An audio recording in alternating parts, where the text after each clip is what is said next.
Okay lang yan. Ano yan? Okay lang yan. Di ba sinintay mo? Okay lang din rin mabalik natin record. Ang importante makuha natin gold.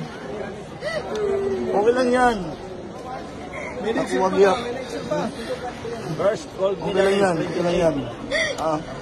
Okay lang yan. Congrats. Thank you, thank you. Thank you Okay lang yan. Bakit ka naiiyak, anak?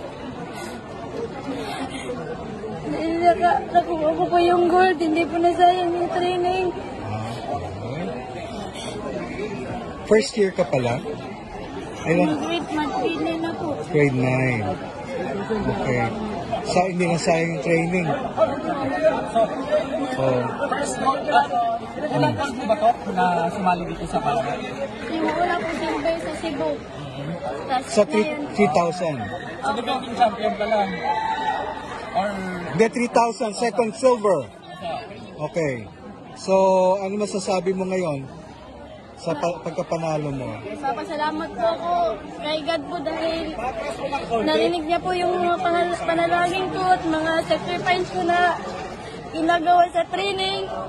Minsan po kasi kung nag-training po kasi ako, umiiyak po.